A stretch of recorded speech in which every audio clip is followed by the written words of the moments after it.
Daggum, boy, you got you a blog? Greetings, Earthling. Solution point of the Yeah, talk yet? well, you know what? I'm surprised how long we went on this. So I mean, we might as well go to the solutions. And actually, hey, if anybody out there, if like Jason's still watching or anything, I want you to make sure that tell me how some of this stuff actually goes down, because I don't want to say like, oh, we should do this, and you're like, idiot, we already do that. So if anybody out there is actually a cop, knows training, just let me know.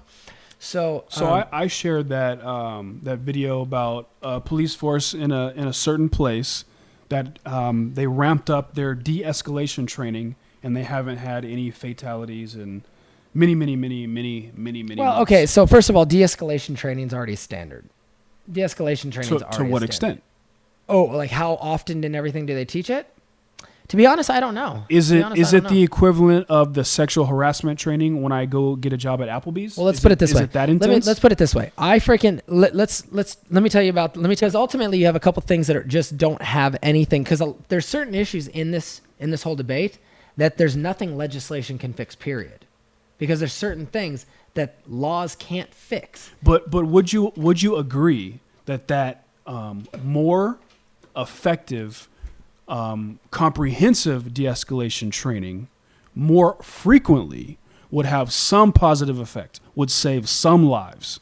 Can you say that? No, I can't. And I'll tell you why that is. Because ultimately what these things come down to is certain scenarios. These I'm putting them in quotes, life or death scenarios. Okay? Life or death scenarios.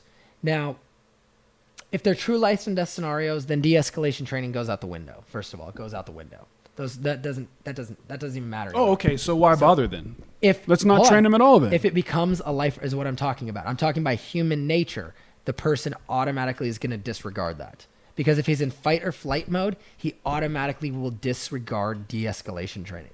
That's how humans work, and that's how I would work. If I am in a true situation where I am in fight or flight and I have a chance of getting killed, I no longer care about protocol. I don't. I just won't care about it. Anything beyond me getting home, nothing else matters at that point. So when you were in the military, I know you did not have combat training, No. you said, right? No. But I'm sure you knew people that did. Yes.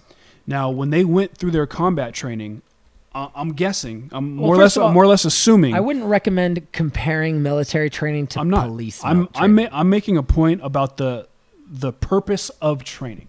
Mm-hmm. Okay, so people that are trained for combat, I did not serve in the military, so I'm making an assumption here that when you do get into these life and death situations, like you're on the front line, your fire is coming at you, it's literally life and death.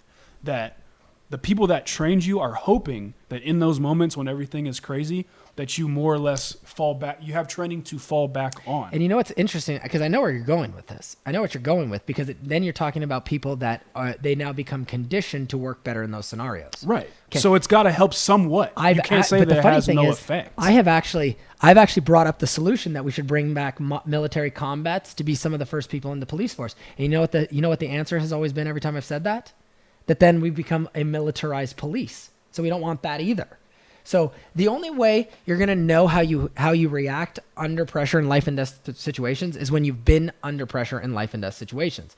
The people that are going to know more than that than anybody is combat veterans. Nobody's going to know more. And I've actually offered that as a solution, but then I always get counter-argumented that we do not want to militarize our police force now with people that were in combat. So it's like, I don't know where the give is anymore. So there's good and bad. Like, you don't want the military practices that say you can take somebody and torture them without a trial. We don't want that part of military operations. But the part that I've been in a life and death situation and I know how I react, so at least I know I can or can't handle it. So would you be more comfortable if your entire police force was ex-frontline forces military? Entire police force? I mean, that's a good question. It's hard. It's a good question. But if they're all ex-military, I don't want to militarize the police. If they're all ex-military that has been in these life and death situations and they all responded well, so the ones that didn't respond well, that have crazy PTSD,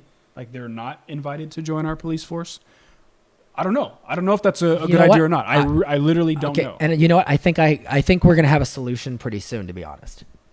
Okay, because the big question is this: no matter how many training courses you run through, anytime he runs through a training course, they're always gonna stick to it because they don't feel like they're in true life or death scenario. Because you're never gonna know how people react until they're actually in where they believe is to be a life-threatening scenario. And no scenarios you can play is gonna put them in that scenario. Can't, because you can run them through so many training courses and all that stuff, but in the back of their mind, they know they're fine. They're safe. So they can stick by protocol because they know they're safe.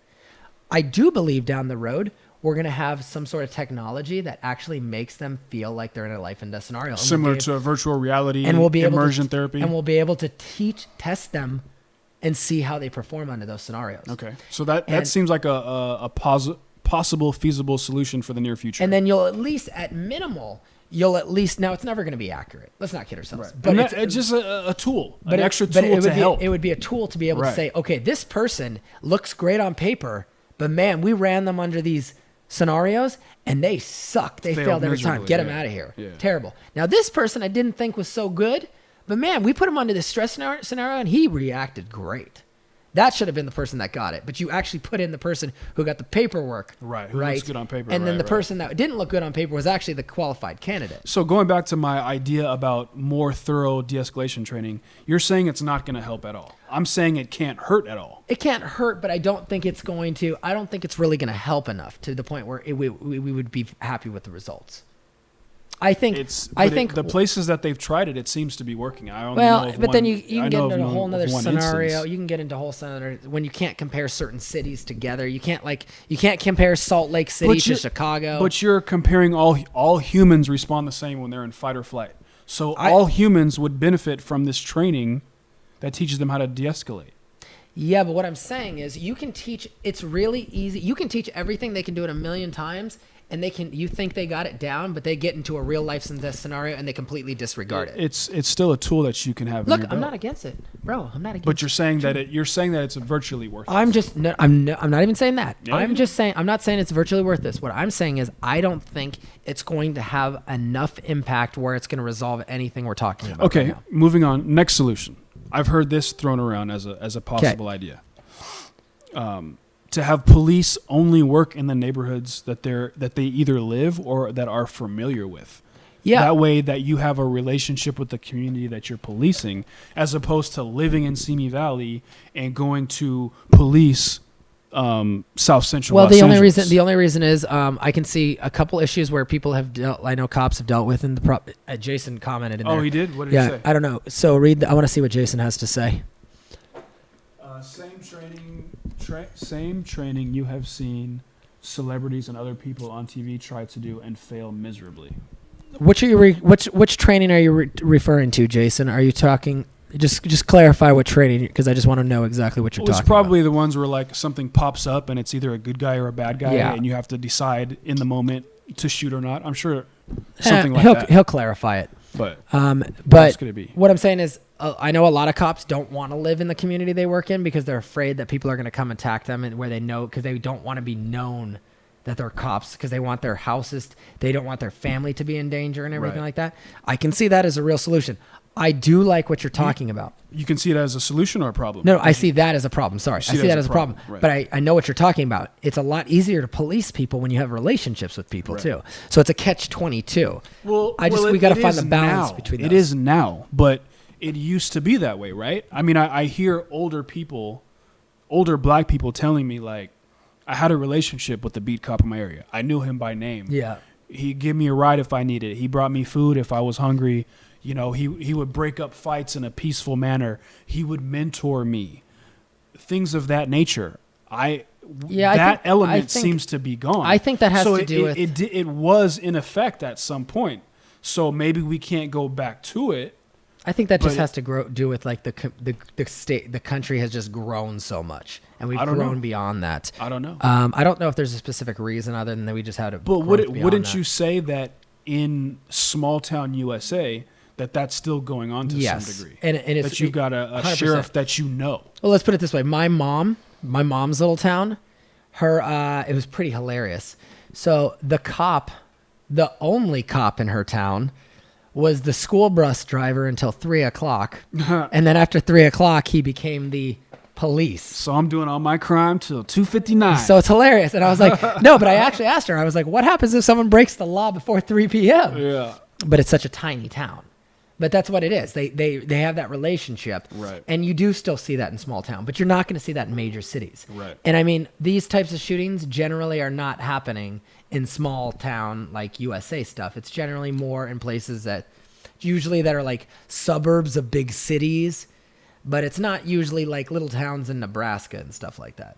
Most of the time. I don't understand it happens. Well, people, like you said, people have to realize there's a problem, admit that there's a problem, admit that they realize that there's a problem before they even consider any type of solutions or any step in the right direction. And I'll tell you what I think the biggest hurdle and the biggest problem is going to be.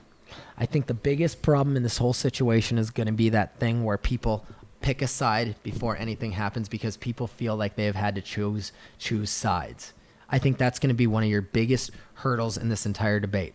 Because I should not, if this goes down and I don't have any information, I should not have a predisposed opinion about who's in the right or wrong. I shouldn't. Theoretically.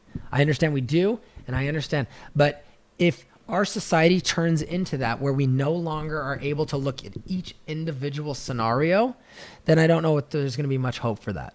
And I think beyond admitting that there's a problem, I think we need to all admit that we all have a bias. We all have to have a bias, and we have to be willing to accept that and be able to own up that we have a bias. Now, what's the way to make that happen? I don't know, man. I don't know what that is, because if you can't get people on the same page to create solutions if nobody's even on the same page about what the problem is. I don't know. I don't know, man. Well, luckily for all you people out there, we weren't trying to actually come up with a solution for this. I was. Well, sorry, Bad. I don't think we figured it out. I'm done, dude. I want my kids to come home safe and not worry about the police. And by the Don't way, you want that? You see that right there? That's his little 2-year-old, 2 now, right? No, it's like a year he's and one. year and something, whatever. Yeah, he's 14 1, 2, 3, 4, whatever. It's all the same. Yeah. But that was one stinking cute kid. Is he asleep Cute. right now? He's asleep. Yeah. He's asleep right now. He's awesome. I'm glad he doesn't look as black as his daddy does. He's got your features though, man. Talk is cheap, motherfucker.